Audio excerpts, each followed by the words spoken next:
That was President Trump last week at the Faith and Freedom Coalition's Road to Majority Conference. Joining us now, columnist for Time magazine, David French. His latest piece, entitled "The Evangelical Republic of Fear," poses the question, why have evangelicals abandoned their previous commitment to political character to embrace Donald Trump? And David joins us now from Nashville. David, between you and John, this is like WSMV News 4 Nashville. Good morning, Music City. So let's talk about this question of evangelicals and Donald Trump. I've heard time and again evangelicals say, look, we didn't elect a saint, we elected a president, and he's sticking up for us.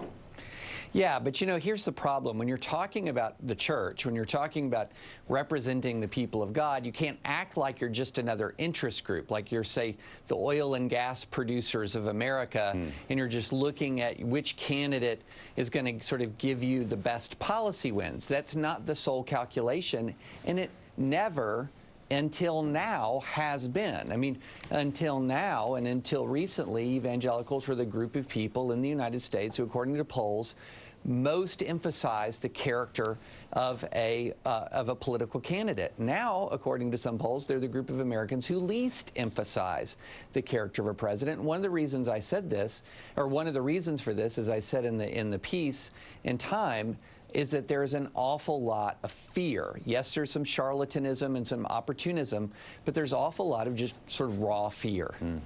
John Meacham.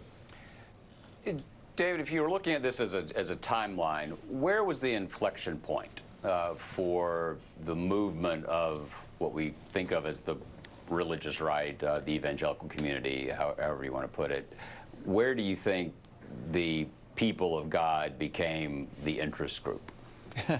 That's, you know, I would say if you look at it objectively, I think it's before 2016, and it was just exposed in 2016.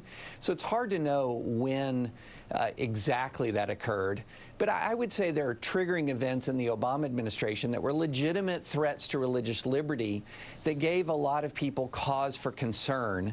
And then there was a lack of perspective in 2016 to elevate that concern beyond all reason. I can't tell you the number of people I talked to, because I was against both Trump and Clinton, who would say if Hillary Clinton wins, the Constitution is over. America is over.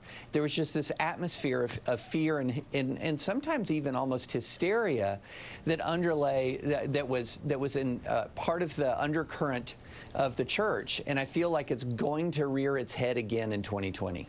Bob Costa, you cover this White House so closely. How important does the president, how important does this White House view its relationship with evangelical leaders and evangelical voters?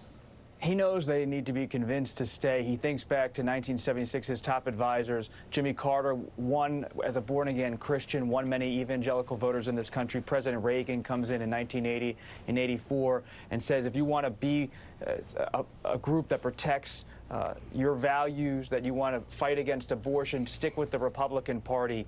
And President Trump has made a case to them that the state is the enemy, and if you don't like President Trump's personal values, if you want to fight the state, and you want to make sure judges who are conservative are nominated to the federal bench, then you have to stick with me. It's a transactional argument at its core. It's about power, and it's saying if you may have your own personal views, but if you want power, you need to be with President Trump. That's the core argument he and his people are making day in, day out. David, Elise Jordan here.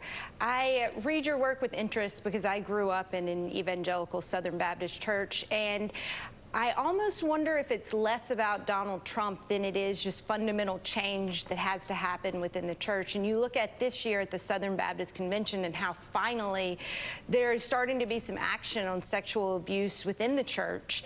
And so how much of this is even separate of Donald Trump, but just institutions that have to start becoming more open? Well, you know, there are internal church dynamics that are not just in the evangelical church, with the Catholic Church dealing with an abuse crisis, that I think that the Christians have to work through, and have to work through transparently, have to work through openly, and with courage and integrity. And I think that those last 2 points, courage and integrity, are really key. We can't have a situation in which we say, in all areas of life, except for politics, for example, we're going to show courage and integrity. This has to be the theme of the church in engaging the world. We're going to do it openly, lovingly, with courage and with integrity. And you can't just square off an area and say, except for politics, because in politics we've got a guy who gives us what we want.